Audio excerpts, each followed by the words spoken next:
Let's begin. Here we go! Hi, everybody! Start the insanity.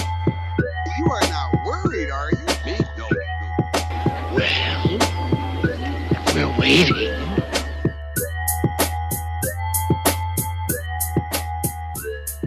Hello and welcome to Super Media All-Stars. We are a weekly podcast, and tonight we are talking about movies.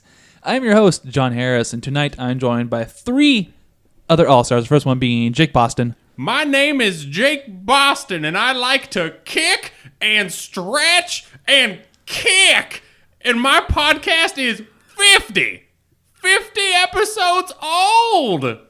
Anthony Borich. My husband's gone, he's left the world. I've taken off my top and my skirt.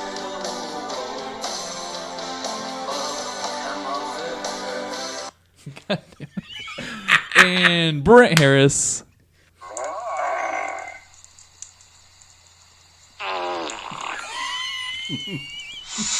Don't do that.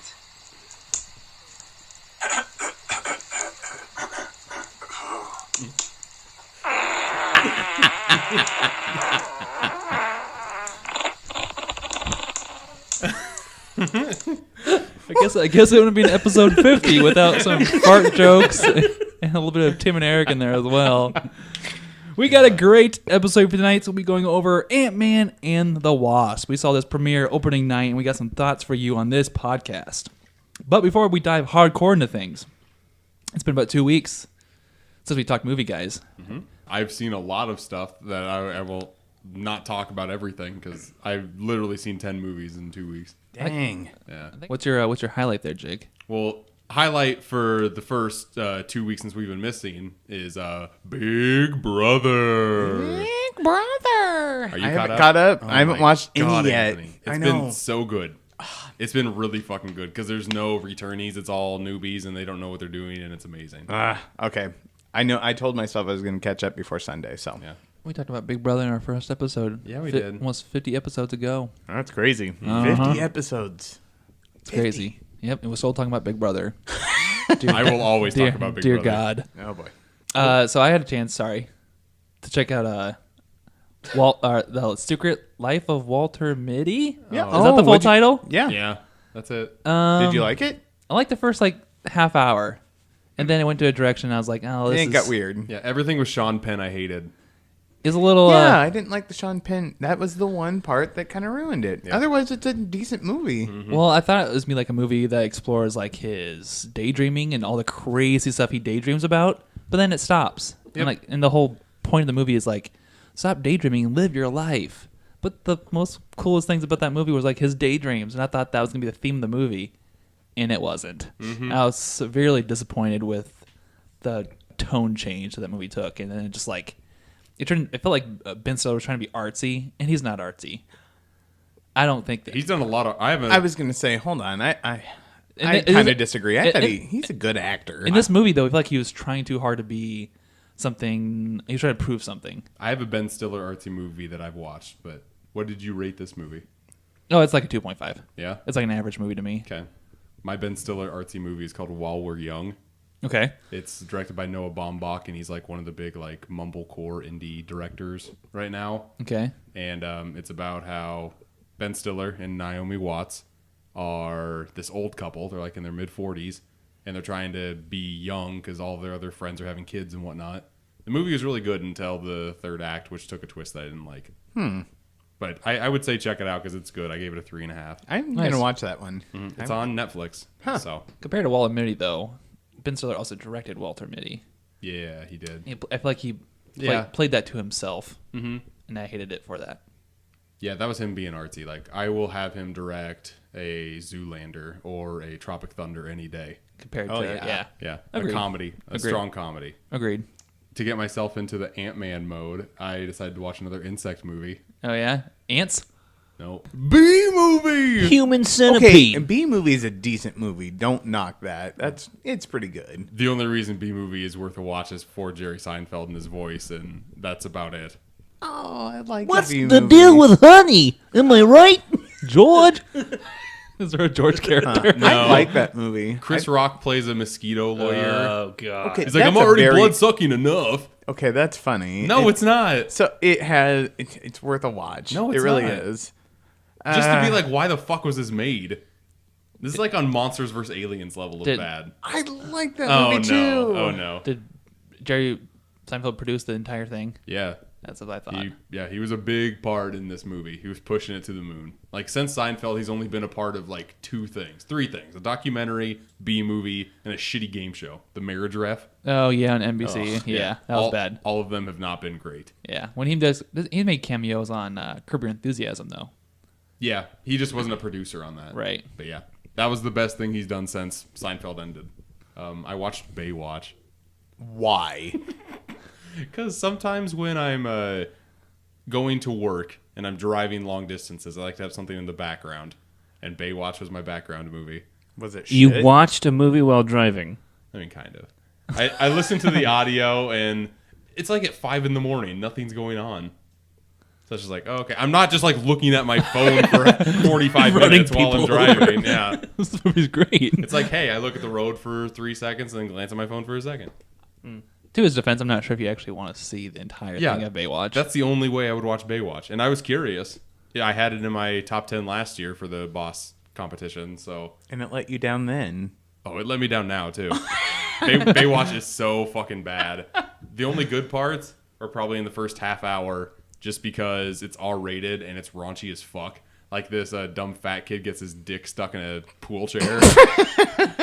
And both The Rock and like the Pamela Anderson character just look at it and they try to get it out and make fun of the fatty kid and just like, Oh, that's fat shaming. but they don't make fun of him. It's just like, oh, you're fat and you got a big dick stuck Isn't in that fat So shaming? fat shaming with a big dick. But they don't flat out say it. Yeah, they just in their own 2018 way or 2017 way. Yeah.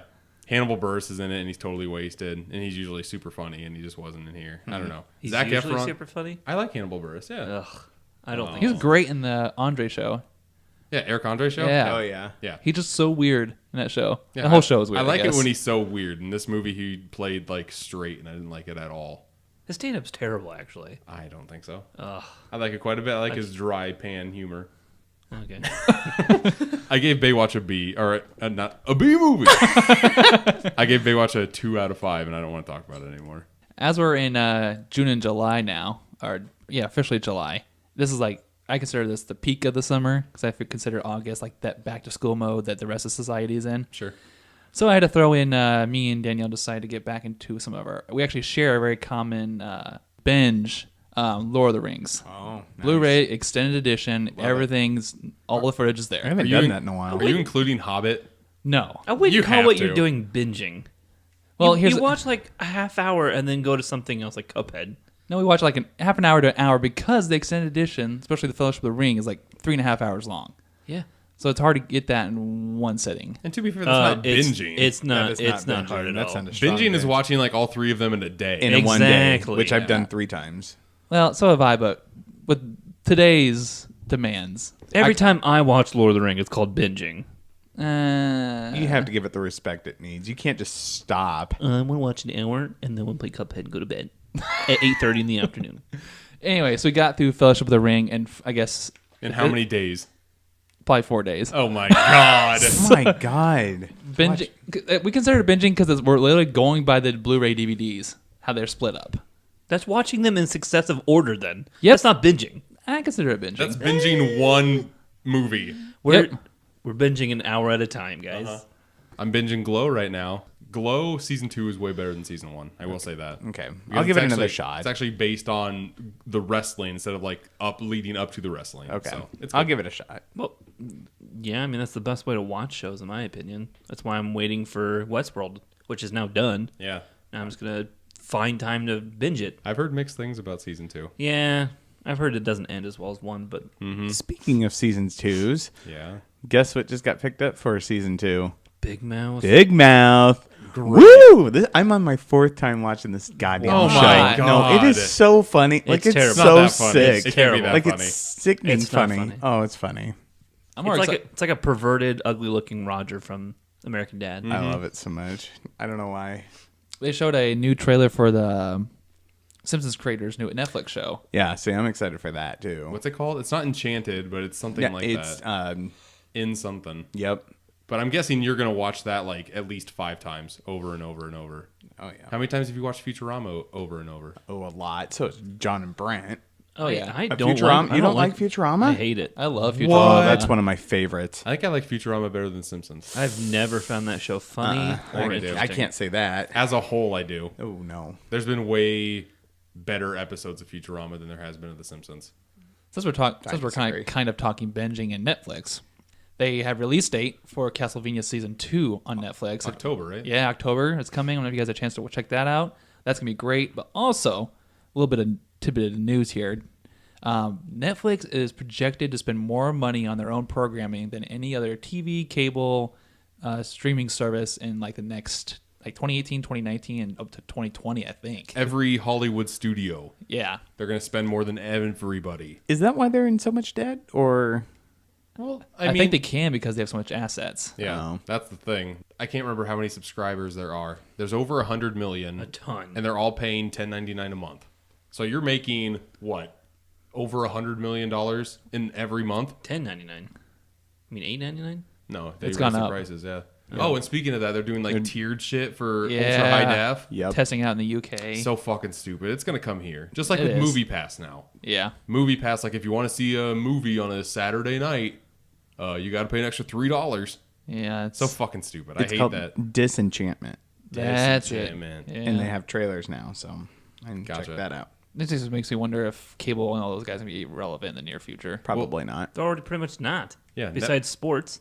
Netflix is already coming out with a new season every single week. And I want to say they're doing multiple ones a week. So it makes sense that they're spending the most. Did you see what they pitched on 4th of July? Maybe I'm the only one who's into it, but I have no idea. House of Cards. Oh, okay. That'll start up here soon. It'll be since interesting. Kevin Spacey's now off. But they were already working towards that if you watch the show. I guess kind of spoiler, but I mean, they were already kind of doing that. What do you mean, what pitch?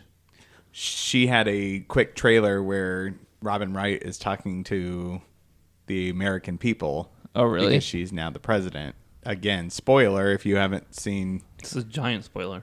Not Well. that I care. But it's been out for a year. Yeah. If It's your nobody- fault for not watching it. If nobody's watched House of Cards, they're not going to go back now because of Kevin Spacey. Right. So either you know about it or you're never going to watch it. I watched Bad Grandpa, which was terrible. I could have told you that. And you see Wait, the Zac Efron one? Yep. Why would you watch Dirty Grandpa? Dirty Grandpa. That's how bad it was. However, you see Robert De Niro's wiener in Zac Efron's face. Why would you Oh. want to see that? I didn't, but it just popped up. He only went to that spot. Freeze frame. Yeah. So because we talked about it, I unfortunately watched Clue again. Of course you did. Why not? Unfortunately. Well, not unfortunately. It was great. But yeah, that's like just, your favorite Just movie. because we talked about it, I had to go watch it. So The pre-context of that being, we had a bonfire, just like me, you, and Danielle, and Brent were there after the 4th of July fireworks, and I asked these guys, you need to pick your top 5 movies to rewatch. actually, Danielle. Oh, Danielle us, asked it. not Yeah, you. yeah, asked us to pick our top 5 rewatchable movies. So not our favorites, but one that we could just Watch. enjoy rewatching over and over and over again. And I said Shutter Island. You struggled with this list. I did. For almost an hour. Because it's hard to say which movies you're going to rewatch over and over and over and not get sick of them. I came John up with my Rawl, list pretty. Christopher Nolan movies. Yep. Shutter Island, The Dark Knight, Inception. Inception, Blade Runner.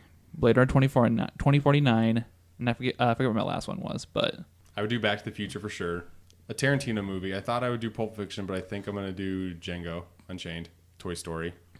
Like anytime that's on. It is tough. Well, I mean, just thinking And about we put it you on on the fly. spot, yeah. Probably Animal House. That's like one of my favorite comedies ever. Maybe Scott Pilgrim. oh yeah, Scott Pilgrim would be a good Scott one. Pilgrim's a good number 5. Brent, what'd you pick? Two Towers. Girl with the Dragon Tattoo, the Daniel Craig remake. Still haven't seen it. I can't believe you haven't seen that. You must have gave up on your David Fincher run. No, my basement got fucked. Oh yeah, that's so true. I just kind of had to stop. Mad Max Fury Road. Good We one. Were Soldiers. What? Mel Gibson garbage? Mel Gibson amazingness. No. I love that movie. And The Patriot. The Bourne. No. I had to. I have watched that movie way too many times. And The Bourne Identity. Yep. The first one, Yeah. yuck. First one does not hold up. It does. I just rewatched it like a year and a half ago before Jason Bourne. First one, no, not good. Anthony, what would you do? Great Mouse Detective, Clue, Hannibal. Oh, The Rescuers. Duh. Yep. Nice. All right, there it is, folks. If you had to pick your top 5 rewatchable movies to watch in succession over and over and over, what would you pick? Let us know in the YouTube comments below or sound off on our Facebook.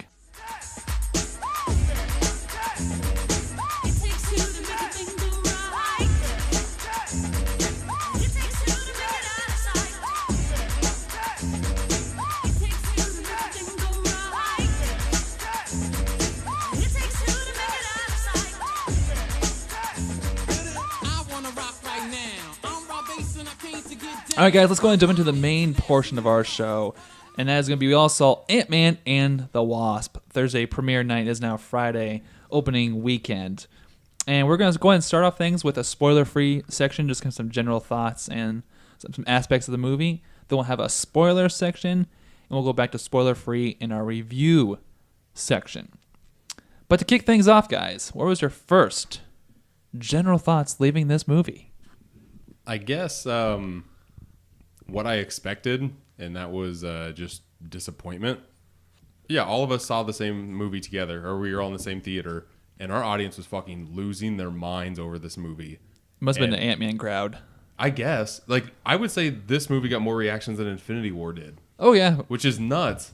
Yeah, people were dying during this movie from laughter. And I couldn't fucking believe it. Like, I liked maybe 2 scenes that were super funny to me, but the rest of them just kind of like fell off a cliff. Like they didn't connect with me at all. And yeah, when the movie was done, I'm just like, okay.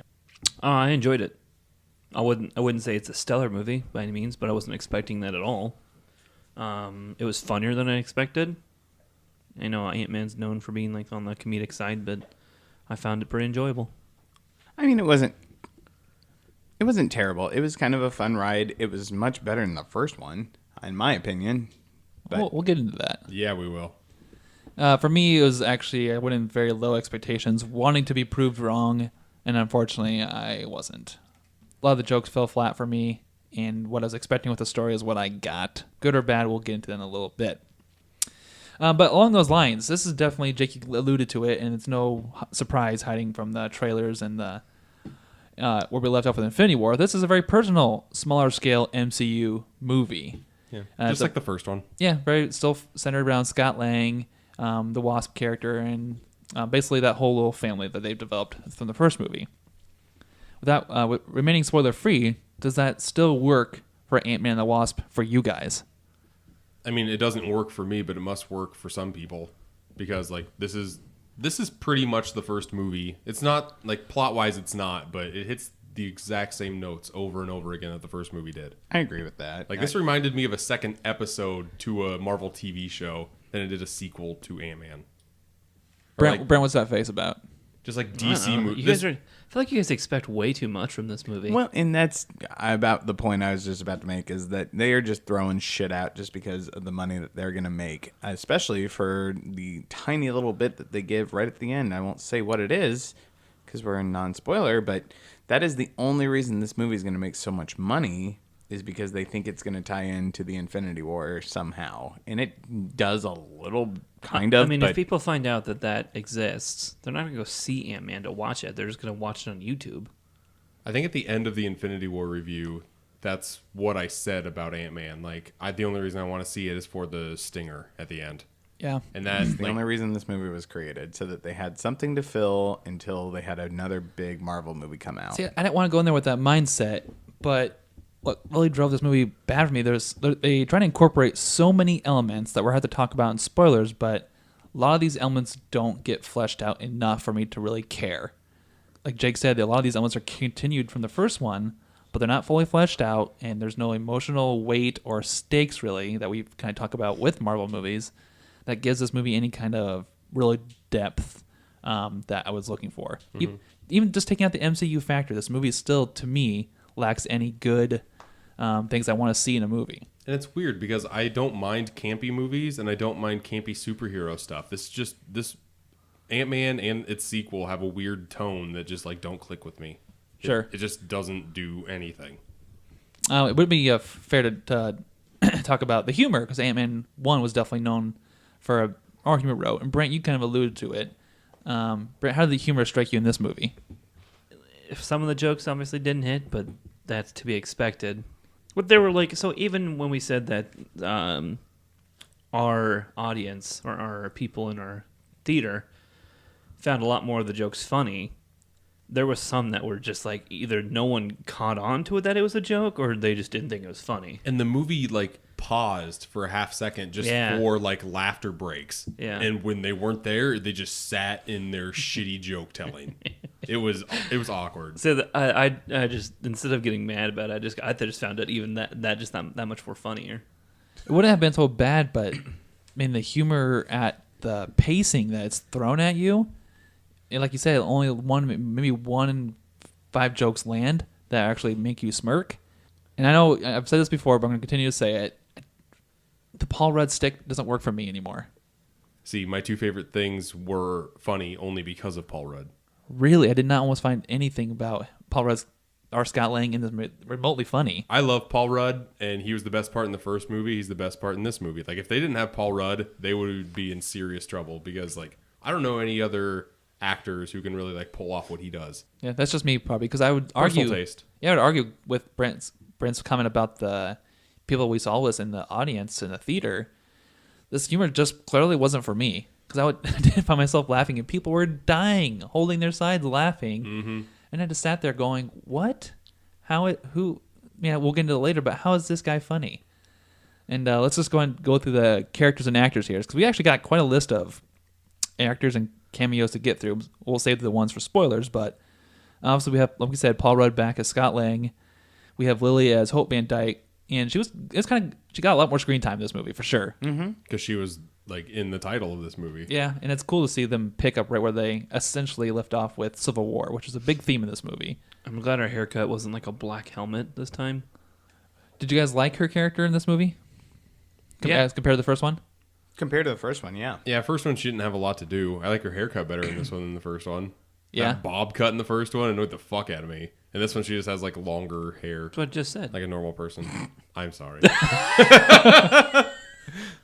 Yeah, no, that haircut was atrocious. We needed to say it twice.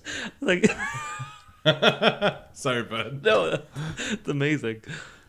I feel like the lines she's given to work with in this movie, she does just fine. She's supposed to be like a semi-serious. It's supposed to be a family-oriented movie, and I would argue that the emotional depravity or the emotional tones they're trying to hit, especially with her character, don't land for me. Yeah. But it doesn't really distract from her character, I guess. Yeah, she usually doesn't work. Like, I didn't like her in the Hobbit movies. She was okay in Lost, but nothing spectacular. And I thought in this one, she kind of held her own in some comedy spots. Sure. So, yeah, if you can hold your own with Paul Rudd, I think you're fine. Yeah. We had Michael Douglas back as Hank Pym, and he was the same guy pretty much as he was in the first one. He seemed way more old in this movie than he did in the first one, though. Even though, like, only 3 years have passed. One of my biggest gripes with this movie, because I just don't like the humor, apparently, is Michael Pena I hate Michael as Pena. Lewis Ugh. returning. But he's good. I like Michael Pena. Yeah, so You do I. like him in this? I did. He's fine, yeah. Out of all of the 3 buddies, he's Yeah. by far the best. The only thing, besides that, like with the Russian guy, Yeah. he had one funny bit. Yeah, but that's all he had. Yeah. And T.I. did dick in this movie. Well, that T.I. guy did not didn't need do to be anything. here. Yeah, they paid him. They don't even need to pay him. They better not pay him. He better just eat free food and be happy. He's fucking T.I. Who cares? That humor does not land for me. I don't know what people thought was funny. Okay, so this part was in the trailer. So can we talk about it? Where Which part? he is in the car with Evangeline Lilly. Yeah. I hated all that stuff. Really? I hated when he was getting shrunk and all that action set piece. Yeah. Hated every single part of that. It's like, oh, he was popular in the first one. We got to make him more part of this second one, the sequel. I think the only thing really I liked with his character was a cut in the movie that they literally took from Ant-Man 1. Yeah. And I won't spoil it, but you can put 2 and 2 together if you're listening. I'm glad they only did it once. Yes. Thank God. Moving on, we had a new character, Hannah Jo. I think it's Kamen as Ava / Ghost. Oh, sure. Yeah, I thought she was horribly underused. Everything I that we so can, too. everything we talk about her is going to be a spoiler, I think.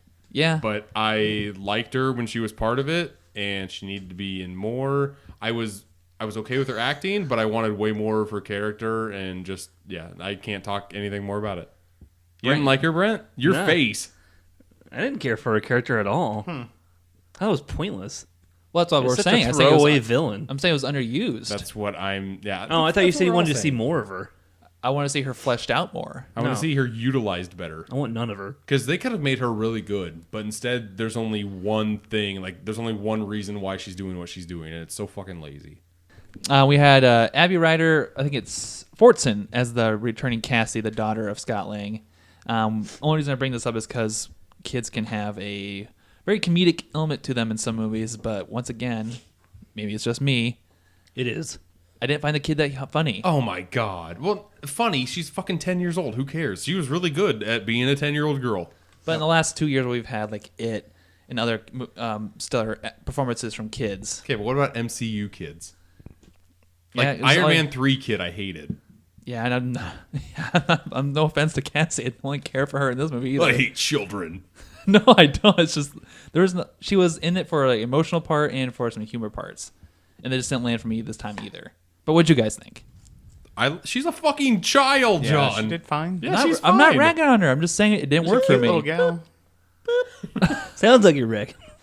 There's nothing wrong with her. She does her cute little 10-year-old shtick. She's in the movie maybe 10 minutes. Yeah. Yeah, exact same trope that she played in the first one. I feel like we had Morpheus as Bill Foster, coming as a Lawrence Fishburne. yeah, I know. I just like saying as Morpheus.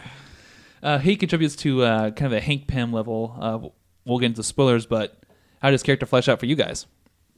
Meh. Meh? Yeah. Again, more plot problems with this movie, but yeah, I didn't like the way his character. He was fine. The plot sucked. It was written horribly. Could have dealt without him in the movie. Yeah. Honestly, you could have written him out easily. One person they could have written out, but I'm glad they didn't, was a nice cameo from Tim Heidecker. Love it.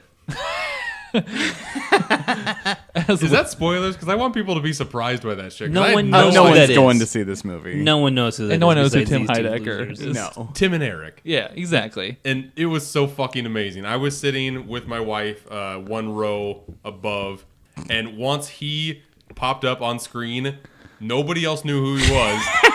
And all of these guys were just like, It's Tim!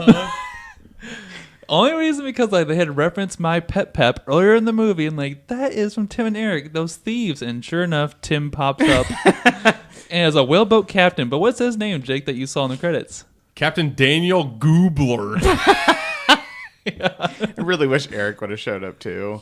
I don't. Just do Tim. Tim's No, it fine. would have been great. Oh, I loved it just because it was so random. Eric's one of the people just sitting in the crowd. I just dressed up as a woman. That's what I wanted. All you see is like a second, and him just like open face, like, Yeah. that would have been good. One of the last things we're gonna mention is Walton Goggins, and his name is Sonny. I think it was Sonny Birch in this Yeah, movie. Sonny Birch. He's not really teased in the trailers, but he plays a character in this movie. How'd that work for you guys? I love Walton Goggins. I do too. He's the best. But this year for Walton Goggins in movies, he's just been used very shittily. Like, he was in Tomb Raider. He was not yeah, used great that's right. in that movie. And in this movie, he's just like, there's nothing for him to do. It sucks. Like, this is another case of MCU having horrible villains. Just too many in this film. Yeah. He only had one card to play in this movie, and I was just like, that's what they're doing with Walton Goggins. There's so much that he can do, and he's just being wasted in, like, I heard he was in one of the Maze Runner movies, and I heard he was horrible in that too. Yeah, I won't say that. So. No. Last character we gotta save for spoilers, so I think it's fair enough that we need to go ahead and jump into it. Spoiler. Spoiler. Spoiler. Spoiler. Spoiler. That was pretty good. That wasn't terrible. Yeah. I think we might need a new I need to noise. stop thinking about it. I know. That's what I said last So time. every 50 episodes we change? Sure. that what you want to do? Is that a new I thing mean, now? Rogue One's kind of the past, right? Rogue One's done. And Solo is leaving a bad taste in Star Wars movies right now. So what are we going to do? Well, let's talk about this right now on the air. We were all inquired. Do you want to do like an acapella spoiler? We could.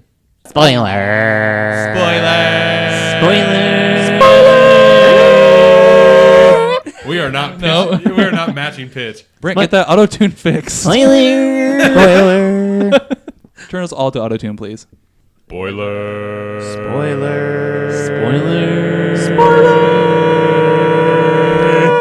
That is cringe-inducing. Jesus. Perfect. All right, let's move on. So, now that we're in the spoiler section, one of the things we need to really get back to is really the story here and the conclusion. Well, and the character that you missed. Yeah, so that's part of the story here. And then the first one is going to be this whole movie is driven towards finding the mom, as Michelle Pfeiffer character as Janet. Did that underlying kind of plot point work for this entire movie for you guys? Yeah, that was fine. I didn't have a problem with them trying to find their mom. How did she live that long, though? I don't even care. I mean, I had no concerns about that. And how the fuck did she make a weapon? I mean, if you're there for, 30 years, you're going to get bored and try to do shit to get out of there or protect yourself. We know nothing about the quantum realm. The MCU has barely explored it in the U. We do know that, like, a minute in that realm is, like, 10 years. They really never give us exact numbers. We only know that Ant-Man's been there and Doctor Strange has been there. I'm pretty briefly. Sure. Didn't Well, they say now at Hank one point in Pym. this movie And Hank Pym. that time is variably slower That I don't remember. the further you go in? It's different. That sounds like Inception. Dun, dun, dun, which is very close to this. Pretty much. But getting back to the point, But, Hank Pym goes crazy when he's in there. I think that's what they talk about. They touch on, like, hey, don't stay in there too long because you might lose your mind. because like time, reality, and dimensions all gets messed up in that realm, supposedly. Yeah. For me, though, finding the mom is like established as a plot point within like the first 15 minutes of this movie. Mm-hmm. And then some hijinks happen, some people are introduced, and that whole plot point is not fulfilled until the very, very end of the movie. Yeah. And when we get to see Michelle Pfeiffer as Janet comes out of the tunnel, like it's so quick and it's barely fleshed out anything past that. Yeah, and she's got like this magic stuff to fix Ghost, like Superpowers. out of nowhere. Yeah, and she's in the movie maybe 15 minutes. I know we talk about wasting character. I'm a different person now. This place has changed me. I know we Yet talk- I can survive just fine. Yeah, I just feel like I know we talk about characters being wasted a lot, but like literally, that's the goal of this movie. But I didn't get any satisfaction from getting there. Did you guys get that kind of feeling from this movie? No, I thought it was cool. Like out of all of my nitpicks, this is not one of them at all Sure. because this is what a plot does. Like, hey, I'm gonna try to save my mom. Oh, hey, I saved my mom, and she's different. But there's a lot of overlaying story things that are going on top of this whole entire plot line. Yeah. One of them being Scott Lang dealing with the repercussions of Civil War / being his house arrest. Having that coming back around and seeing how the 2 years have affected Scott since the Civil War. How'd you guys like that? I liked it. Liked it until they stole him, and then I can't stand the fucking ants. Mm-hmm. Like, it is so stupid. Like, they look stupid. The ants? Yes. Sorry, why are we even doing this movie? The ants are stupid. I got Like, some Honey Shrunk the Kid vibes. I mean, that was the same with the first one too. Like the pet ant they had at the end. Where Yeah. did he go? Like that. I don't think that ant stayed in his house. But we get introduced briefly into Antonio Banderas. And there's an ant. Is it the same ant that's playing the drum? I would assume so. I thought Anthony died. Anthony is dead. He's not the one with the wings, though. Yeah. Oh. Basically, what we learned from the plot point was Scott broke the law, but he got some kind of deal with the government where if he has house arrest, For 2 years, and then 2 years of probation. yes. What a fucking random time frame. Right. It's just weird. I don't know. And okay. Everybody that was in the fucking prison at the end of Civil War, I was talking about this with my wife on the way home. It was Ant-Man, it was Hawkeye, it Falcon. was Falcon, it was Black Widow, no, Scarlet Witch, Yeah. and there was one other person I can't remember. But they all got out. Did Hawkeye? Yeah, Like, they what all happened got to out, Hawkeye? Because Captain went and saved him at the end. Yeah, I know that, but why did Scott Lang, why is he the only one that gets house arrest for 2 years? Well, that's not the end of that one. They briefly touch about it with him wanting to go revisit his daughter, and somehow one thing leads to another. And him hooking up with his old buddies, trying to start that company, led to some other complications. But ultimately, I think it was because of the daughter and the Wasp character. I'm guessing he wanted to go back for his daughter, and then the FBI knew where to find him. Yeah. But if that's the case, then Hawkeye should be underneath house arrest too, because Yeah. he's just going to the farmhouse to see his family. Yeah. We just don't know anything about him yet. For Ant-Man and the Wasp plot point, they use it as a reoccurring plot as he needs to get back to the house because the government's going to find him. That was fun though. The first time you see Scott Lang, it's him and his daughter playing like with a whole bunch of cardboard shit all laid out. Yeah. Like that looked like a childhood dream come true. Sure. That looked super fun, and it was stupid when like the foot went through the fence and the beeper went off and everything. But I guess it was a cool plot point. I don't know. Let's get back into the story of Ghost and her plot points in this movie. We get a very quick summary of her background. It was where she's exploded near the, what is it called? Quantum tunnel. And we get a story of how her condition develops. And then we're led to believe that she's some kind of secret espionage assassin from all these years. That Shield's used That secretly. Shield's okay. So this is gonna be a nitpick. I'll flat out admit it. But we had the Winter Soldier as a secret underground assassin they've been using for years, and it was under Hydra/Shield. Now we have Ghost, who's also a top secret assassin that was underneath Shield. We have two huge assassins that we never heard of before, and Ghost is brand new to us.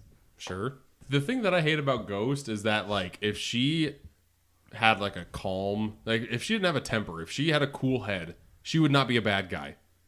The only reason that she wants to steal this fucking warehouse, the lab, Yeah. is to kill the Janet. But Janet, she knows nothing. She's like, oh, I have to kill Janet so I don't die. So I'm gonna do this. But if Lawrence Fishburne would have just talked to fucking Ghost to be like, hey, maybe once we get Janet out, we'll talk to her and maybe she'll have ideas. And Ghost is just like, no, I want to kill her and be fine. That's the only reason why she's a bad guy. And then we're pushed to believe that this ending with her and Fishburne again are going to be okay at the end because they're going to stick together. Yeah. Just seems very like not worth the trip that we've gone through with them. And is Ghost like? Does she not have her powers anymore? Is that what we're like led to believe? Yeah, No, obviously. Yeah. No, yeah. Well, She's definitely, they're definitely gone because Yeah. now she's no longer between multiple yeah. universes or whatever it is. She's a solid being again. Yeah. Which I don't know. I thought her character, like her abilities, was fucking cool. I thought it was cool. Yeah. I thought it was just stupidly and lazily laid out. Yeah. I mean, that's the thing. Like, the bad guy in this movie is a nobody. Like, this is one of the worst bad guys I've ever seen. Because if Ghost is a bad guy, then there's one thing that she could have done. Like, if she would have thought, like, I just want to get better and I don't know how. If she would have just talked to people instead of, like, did what she did, she would have been fine. And Walton Goggins' character, all he's trying to, like, he's not a special person or anything. He's just like, hey, I've got some henchmen and I want to steal this thing to sell it. And the end of his plotline ends up being very comedic relief with the truth serum. Like, he wasn't even that much of a threat to begin with, it felt like. And all that Ant-Man had to do is be giant, pull the building from his hand, and just flick him out of the way. Like, the bad guys fucking sucked in this movie. Yeah, they served the purpose of trying to take away what ended up being this lab suitcase. I would have preferred it if Morpheus and Goggins were in together. Yeah, and they were something. just using Ghost. Yeah, or made Morpheus fucking a real bad guy. Yeah. Instead of just like, oh yeah, Hank Pym's my friend and I don't want to kill the wife. Like, that's not what I signed up for. If you do that, I'm out. My only counter argument to that, and I'm not saying this is how I feel, but they're trying to keep this small and a very personal story about all these characters being somewhat related. But it sounded like it didn't work for you guys. I hate when and the scientific stuff is pretty lazy in this film. They're just walking a very thin tightrope plot-wise, and it makes me mad. But you think that'd be more of a tight concept to grasp with being a small personal movie, but it's not there. No. For as small and personal as the movie is supposed to be, it doesn't hit any of those tones. And the worst part is it doesn't actually hit any like cool superhero action tones either. A lot of the action sequences in this movie didn't do much for me. I think they should just make Ant-Man more of a heist films. Sure. I know you would love that. Yeah, that'd but be like, amazing. use his actual powers to something that makes sense. or try to steal shit for the government. Right. Or, That would be cool. Yeah, take it overseas. Well, I'm kind of more in the boat of just put him as a side character in the Avengers. He didn't need his own movie. I agree. Like, you could have had like a quick Ant-Man story in Like, a it Captain America movie, just thrown in and be like, oh, hey, and that's how they were connected. That's how they knew each other. That's how he knew how to call him. Not he just doesn't randomly just show up. I know that S.H.I.E.L.D. isn't a thing anymore past Civil War, but if the FBI saw this tech that Scott Lang had as Ant-Man, instead of putting him on house arrest, why wouldn't they say, hey, we will keep a short leash on you, but you can go see your daughter anytime you want if you do this for us. Right. Why put that asset on the shelf like that? Well, they blame it on the Accords, don't they? I don't fucking remember. Let's go and not Because get the Scott suit broke that shrunk. Scott broke the law by not abiding to the Accords, and therefore they took his. I guess. Well, no, he ended up hiding the suit. He did. And Yeah. maybe like the FBI would have taken the suit and just like multiplied it and used it for like army training purposes, that type of shit. So I guess I can kind of see that. I don't know. I just want this movie to be better or not a thing, and I don't know like why I would fight for one or the other. I'm right there with you. One thing I want to kind of talk about, it's probably one of the more exciting parts about this movie, and is the after credits scene and what we kind of get a setup for, or what was previously led into the Infinity War. Because one of the first after credits scene we get is a tie into the direct timeline that we left off with Infinity War with three of our characters, Michelle Pfeiffer, Hank, and the Wasp, turning into dust, going away forever. And Scott is supposedly trapped in the quantum realm. What's your guys' thoughts there? Oh, he's trapped. And I have an idea as to like why he's in there and what he's going to do in the fourth Avengers movie. You think Doctor Strange saw him, didn't you? Well, I think that there's a way from the quantum realm to like jump from realm to realm. Yeah. And for like all these people that turn into dust, there's like a connection. There's a alleyway. Because They're you not went there actually for turning to healing dust. powers, I wouldn't even say healing powers. quantum healing. No, they're not turning to dust. They're just going to a different Because what? There's a theory that realm. like, all these people are in the Soul Stone. Soul correct? Stone realm. Yeah. Supposedly there's a realm within the Soul Stone. Exactly. And I think that he'll get so microscopic that he can go to any realm that he wants. Because we know he's definitely going to be part of Avengers 4. Like, Yeah. it's been confirmed. Yeah. And I would think Wasp would be too. But nope. I mean, you would think she will be. At some point, but what they do, I hope they don't jump between dimensions.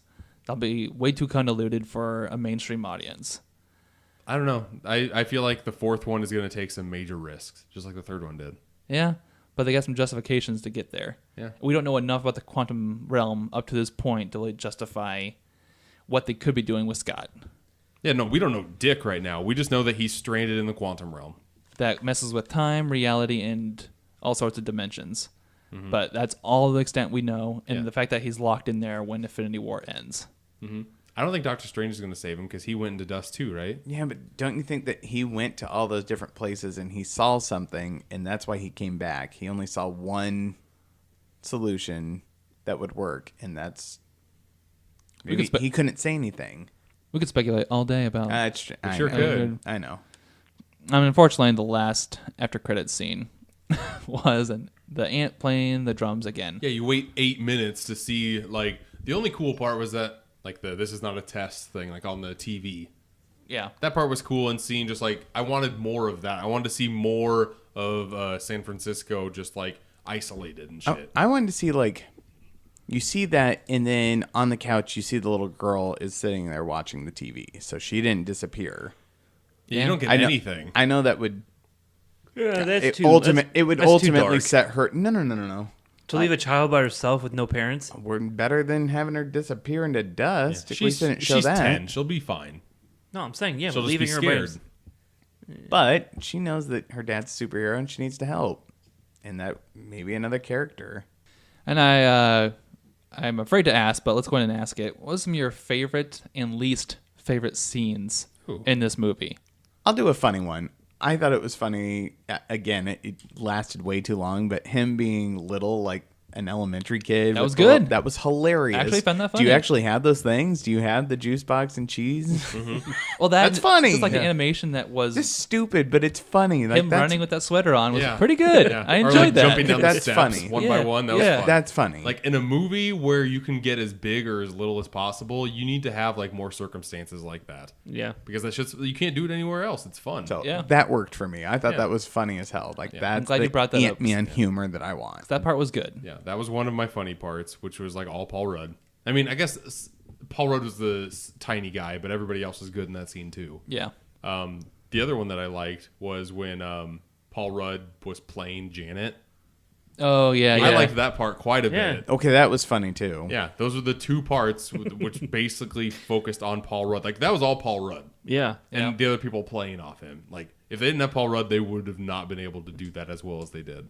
Yeah, both of what you just said. One thing I did notice is when they do shrink, those scenes are a lot more lackluster than the tiny scenes in the first film. Yep. No, thank you for bringing that up. The first film played with so much more depth. Like in the Yeah. bathtub, like I remember scenes of shrinking and getting big in the first one. In this sequel, they don't just It's all like in cars. the scope isn't there.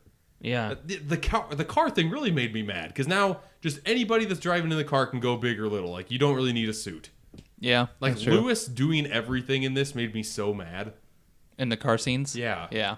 Because I wouldn't be surprised if he popped up in Avengers in a giant fucking car or some stupid shit like that. It'll fucking happen, and I will be so mad. Yeah. I just remember the first one, like the bathtub scene, the whole end scene of like heisting the suit, the mini suit, Yeah. and then the train sequence. Yeah, the whole bedroom, child's bedroom, And toys and stuff I can like that. guarantee goddamn T that was all Edgar Wright stuff. And Yeah. since he was not part of the second one, they didn't have a lot of originality. I know it seems minor, but I hate the fact that even though you shrink it down, you're not shrinking the weight of it. Yeah. Yeah, that you just don't think about it. That was part of the first one, too. I just need to so. let it go. The action scenes, like where they're fighting, Yeah. like I feel like it was just too much of going big and small. No, to me, like that's what you do in these movies. You play with like what you have, go big and small, and like you mean like when the Wasp was going like super small and then big to punch somebody, like that type of shit. And then the salt shaker becomes huge. Yeah.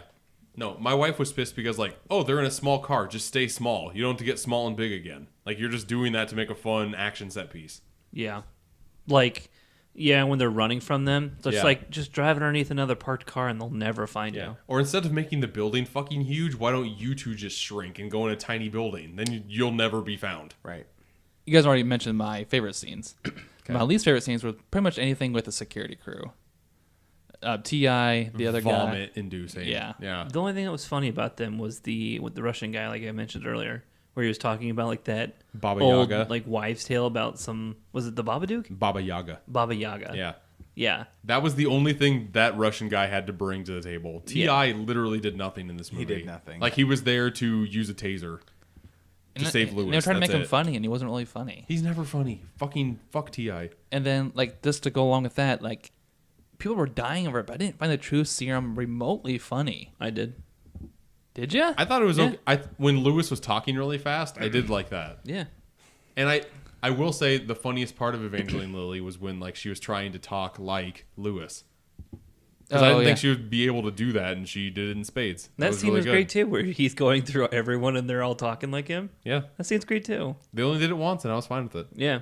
I have one really bad thing that I didn't like about this movie. What's that? That I was hate first. the ants. That's mine. Yeah. The ants didn't work for me. The ants and Ant-Man. I hated them. What? They just you know what I'm saying though. They look shitty. I liked the big ants. I liked the actual practical use of ants. I didn't like the ants on drums, but I liked. I would like more of that. You would have hated it worse if they were a giant wasp. That's Yeah. You would have lost your shit. That's true. Anyway, your least favorite scene there, Jake? My least favorite thing in this movie was the first 5 minutes. Because they reused footage from the first movie and didn't make it look any better. Like, remember the recap to where like they were on the missile in the first movie? Yeah. They didn't make it any different. They just put Michelle Pfeiffer VO over it. Yeah. I hated that so much. I'm like, why not put more effort into like the only thing they expanded on is like showing the missile and zooming in on that. And Yeah. that's about it. Like, I fucking hated that. It's just like, I've already seen this. Why don't you tell me more things that happened instead of telling me the exact same thing you told me in the first movie? Yeah, actually, in relevance to that scene, and when we see Michelle Pfeiffer later in the quantum realm, I actually thought it was funny that she just happened to gain like this mysterious robe that she was wearing over herself that she didn't have when she went in there. She must have brought makeup with her, too. Just because she looked gorgeous. Yeah, in the quantum realm. All right, that being said, let's go and jump into the review section of our show. And we're going to start with some opening night numbers. This is straight from Box Office Mojo, and this is their Friday AM update. Ant-Man and the Wasp is already off to a great start, delivering 11.5 million from Thursday night previews, which began at 6 p.m. How do you guys feeling about that number? I'm not surprised. Even if this was a shitty movie, it's still a Marvel movie that people are going to see because they think it has a couple pieces to where they left off with Infinity Wars. And they'll Yeah. get a little bit of that. Well, They'll get a little bit. The first one made about like 60 million. Continuing on with their little thing here, the preview grosses dramatically outperformed the original film with 6.4 million previews, as well as the 9.4 million Doctor Strange brought in from preview grosses. So, interesting stuff there. Yeah, and Doctor Strange made like 88 million opening weekend. Yeah. So it's good to see what this one could do. They go on to say, in fact, it's also more than 7.1 million previews for Thor: The Dark World, which opened to 85 million in 2011, and just ahead of 11.2 million in previews for Guardians of the Galaxy, which opened to 94 in August 2014. Jesus. So with that as context, where are you guys going to predict this movie opens to this weekend? We've got to write it down. So I wasn't here when we talked last time about our predictions. And I said it was 100. Oh, you know what? It was Incredibles. I can't believe I haven't been on You one were like since. 3 million above. No, Yeah, you went over. You went went over. 3 million over. Because I remember I You thought were it- so close. God damn it! I know. thought I hit it. because I looked and I was next to I mine thought there, I bud. hit it. Okay, let's go ahead and kick this off. And Brent, since you're kind of 68. 68 million? Sure. Wow. Okay. That feels lowball. I feel lowball, but maybe I'm wrong. I thought so too. Okay. We'll see. Anthony, what are you feeling? 75. 75. Okay. Okay. I guess I'm on the high end with 105 million. Jesus. Wow, That's way way too over. much. We'll see. We'll see. I was going to go 82, but I think with the Infinity War bump, I'm doing 88. 88. 88 mil. Okay. So we got some room here to work with. Yeah. Compared to our last one, which was like 3 million apart for everyone, which was terrible. Okay, let's jump into what the reviewers are saying about Ant-Man and the Wasp. Metacritic is coming in at 70 with a user of 7.7. So just okay on Metacritic scale. Rotten Tomatoes is looking much better with a review score of 87%, but audience is just a little bit less with 77 87% for this thing? for Rotten Tomatoes. Dear God. To compare it to the original Ant-Man from 2015, Ant-Man 1 came in with a Metacritic score of 64 with a user score of 8. So users really liked it back in 2015. That's 8. crazy that a lot of people, critics, like this movie 20% more Yeah, than the first one. as of now. Dear. Ugh. Yep. Rotten Tomatoes, though, of Ant-Man 2015 was 82%. And the audience digged it at 86%. Ant-Man opened at 57 million in 2015 for a domestic total of 180 million, which is actually pretty low ball for a Marvel movie. Yeah. And I'm actually gonna, like I said, we'll just find out with our predictions, see what this pulls in. Yeah. Well, I mean, Ant-Man came out right after Age of Ultron, and that one disappointed. So I can see that. That's true. I feel like after Infinity War, people want to get as much information as possible. So, And the only competition this really has is what, Skyscraper? and that's big competition, John. Is it though? No, it is. Is it? It's The Rock in a burning skyscraper. That's true. That's true. He has to save his family, John. I'm not arguing against He the has plot. one real foot, John. Okay, now that we've gone over what the reviewers are saying, we got to jump into our own 5-star review. And since Brent is making the best face right now, we're gonna have Brent kick it off with his own 5-star review. I'm coming in at a 3. 3, above average. Yeah, this was better than the first one, mainly because of the comedy. I just let a lot of the storyline go and didn't let it bother me, and I just had a fun, enjoyable ride. I think actually for once, the theater experience helped me enjoy it more, just because I was laughing at other people laughing, Sure. rather than actual movie. But it was still enjoyable. So What's that say about the movie, though? I don't know. Yeah. I've been dying to be in a crowd like this.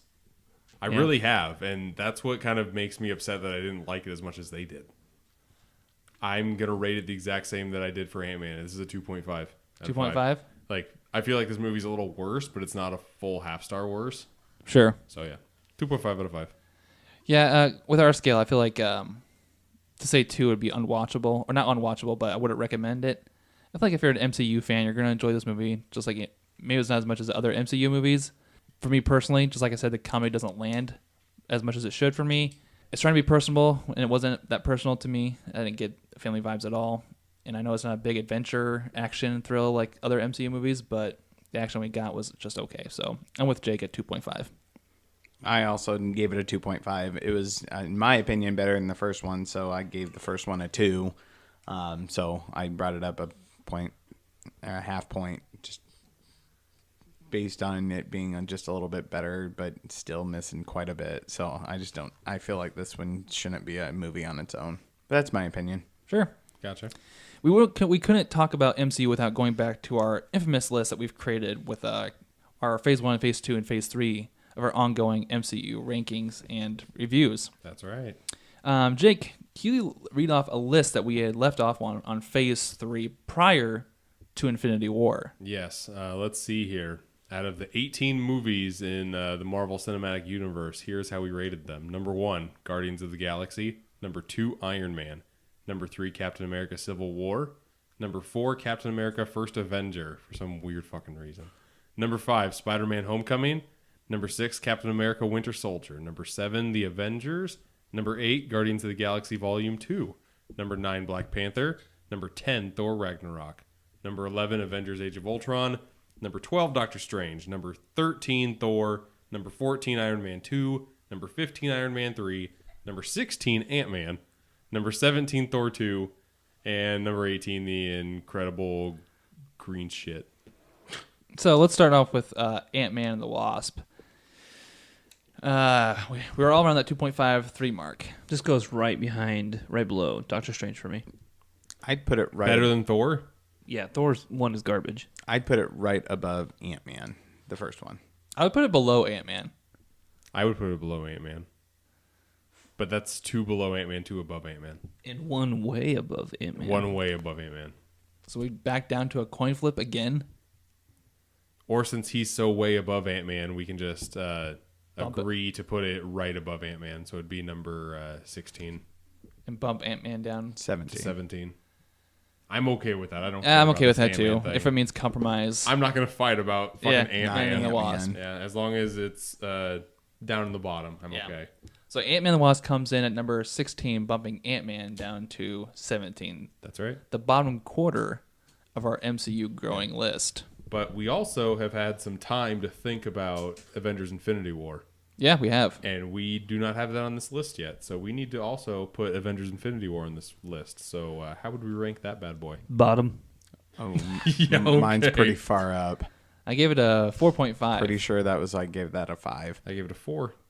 So it was pretty high up on our list. That's real damn high. So Top tier. let's. I think it's going to fall within the top 10 for sure. But we got to debate if it's top 5 worthy. Ooh. Because we had Guardians, we had Iron Man. Do you want to go top 5 first? Let's start there. Okay, so should I just start at number 5 and see if it's better than that? Sure. Is Avengers Infinity War better than Spider-Man Homecoming? No. Yes. This is a tough one. Yes, it is. I would say yes. I would say no. You're pissed because you're going to say yes. No, I have a personal list, and it is not ranked higher than Spider-Man Homecoming. Okay, so that's split. What's number it is 6? Split. Number 6 is Captain America Winter Soldier, which I don't think it's better than. It's better than that. Oh, yeah, it's better than that. I really need to see it again, but I don't think so. We rewatched it. No, Infinity War. Oh, Infinity War. Yeah. I don't think so. Okay, so we're okay with putting it at number 7 on our list? Is that what we're talking about? What's 7? The Avengers. Oh, yeah. It's better than We're the split Avengers. then. 'Cause Yeah, I'm we're not- split. I'd put this Oh, above. you think it's better than Winter Soldier? No. Yeah, that's what I thought. But we think it's better. Yeah, so it would be split. So we'd have to do a coin flip for right. number 6. No, for number 5 because we were split on Homecoming yeah. too. Yeah, that's true. So let's go back to What Homecoming. was 4? Just for reference. Captain America: The First Avenger. Good God. This list is fucked. Yeah, I forgot. Oh, it's better than that. It is better than that. Oh my God, it's 3. It is better than that. It would be number 4 actually, So what's number? because then everything else would drop down. What's number 3? Civil War. Yeah, it's not We're bad. gonna kick out Homecoming because you fucks said First Avenger was better. Hey, we won the coin toss. I'd List is so screwed. put this above First Avenger. I would too. That would make it number 4. Is that what we're doing? Let's do it. All right, That's coin majority. flip.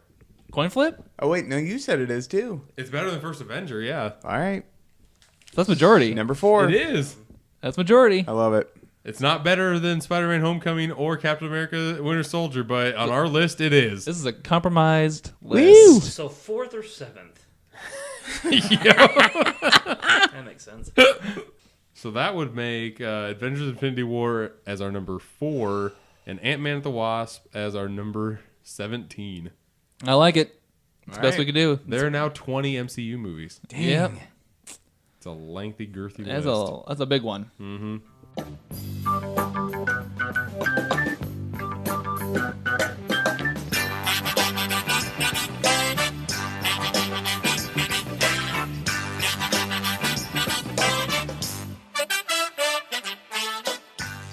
All right, guys, let's jump into the last portion of our show, and that is going to be Brent. Back to the basic bitches. Woo. Because that's what you are, basic bitches to me. Duh. Great. All right, so I got some clips, and we're going to do it the old-fashioned way. Call this an old fashioned. Haven't had an old fashioned in a long time. An old fashioned. An old fashioned. Right, so I'm going to play a clip, and then you guys are going to guess in an order. And then, obviously, for each clip I have, one of you will go first. If none of you get it on the first go-around, I will give half the clues. If none of you get it on that first set of clues, then I'll give the second half the clues. Perfect. All right, so who would like to go first tonight? I'll kick it off. Okay. All right, clip number 1. Sounds good.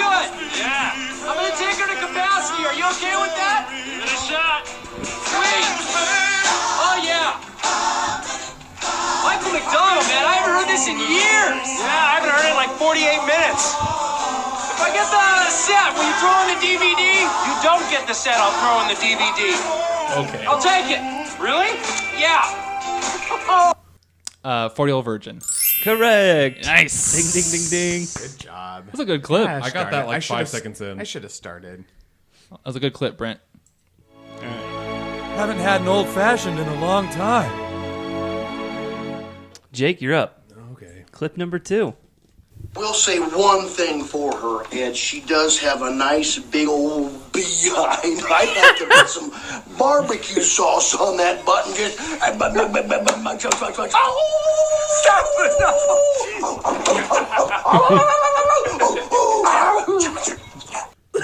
So these are all Paul Rudd movies. Yeah, they are. This is Anchorman. Correct. I'm liking this Paul Rudd theme. So I'm not gonna get mine now that I've gotten 2 of mine out of the way. You're gonna get mute or some shit like that. Haven't had an old fashioned in a long time. Ready? Yep. All right, Anthony, you're up. Clip number 3. Good morning. Can I take your order? Can I get a tall chai? Large black coffee. A what? Large black coffee. Do you mean a venti? No, I mean a large. He means a venti. Yeah, the biggest one you got. Venti is large. No, venti is 20. Danny. Yeah. Large is large. In fact, tall is large, and grande is Spanish for large. Venti's the only one that doesn't mean large. It's also the only one that's Italian. Congratulations, you're stupid in 3 languages. Look, Dick. Venti is a large coffee. Really? Says who? I don't know this one. Oh, God. You can't. You got to think about it. You can't give it to John or Jake. I know it. I love you, man. Incorrect. Is it Hot Wet American Summer? Incorrect. Wet Hot American Summer. Eh. Okay, so this goes around a second turn if I'm incorrect, right? That's yeah, but he correct. gets half the clues first. Okay. I will guess This Is 40. Incorrect. All right, so we get our first set of clues. Mm-hmm. Fuck. Which is funny because you heard 2 people, and did. these 2 people actually are in a lot of movies together. Yeah. Yeah. There's actually like a little group that all seem to do the same movies. All right, so this is rated R. It came out in 2008. It is a comedy. On IMDb, it was 6.9, and Rotten Tomatoes is 78%. Is it Knocked Up? Incorrect. No? Nope. Shit. Oh, fuck. I was That's totally why I went wrong off then. that. Is it My Dumb Brother and I? Is that what it's called? My idiot brother. My Idiot Brother. That is not it. Incorrect. It is Role Models. Ding, ding, ding, ding, ding. Damn it. Role Models. You haven't seen that movie? That's actually not a terrible It's so good. movie. I think I skipped it because it looked bad. No, It's it's really pretty. good. It's funny. Is Sean William Scott. Paul Oh, Rudd. okay. Yeah. That's right. Beth, what can I do? So good. That's right. That was a good one. All right, so Jake takes it with the old-fashioned Paul Rudd trivia. I'm very happy I won the Paul Rudd trivia. If I wouldn't have, I would have been really pissed at myself. I was gonna say, are you probably the biggest Paul Rudd fan among us? I love him. Like, if he's in a movie, I will try to go out of my way to see it. Yeah. Yeah. Haven't had an old fashioned in a long time. An old fashioned. An old fashioned. All right, that's been episode 50 of Super Media All Stars. You can find us on all kinds of social media. The first one being Facebook at Super Media All Stars. Please like and subscribe there. You can find us on Twitter at SMASPod. You can find us on Instagram at Super Media All Stars. You can find me on Instagram at Steelbook Obsessed. I'm about to put on my Criterion collection. Ooh. So that should be really fun. And if you want to follow me on Letterboxd, you can follow me on Steelbook. There you can find my personal MCU rankings. You can check out Super Media All Stars on all kinds of podcast services. First one being Apple and iTunes. You can check us out on Google Play. You can check us out on Stitcher and iHeartRadio as well. Any major podcast service you can find us on. Also, please check out all our content on YouTube at Super Media All Stars. Please like and subscribe there. We'll be adding some unboxing videos here shortly, and we'll also be adding, if you're follow us on our video game episodes, I'll be working on a video game Summer Nights collection, perfect for summer. It's kind of a compilation of our favorite video games and tunes from there. Tell me more. Tell me more. Oh, we'll get there. Also, we just want to thank you on a personal note for thank you for sticking with us through all 50 episodes. You've been there from day one. We appreciate you guys tuning in, listening in every week. We try to give you guys some new material every week to work with from Super Media All Stars. So if you're listening, we appreciate your support. And guys, I thank you for joining me. Audience, thanks for listening. We'll see you next time. I'm 50! See ya. Game over, man. Game over. Bye-bye. I am out of here.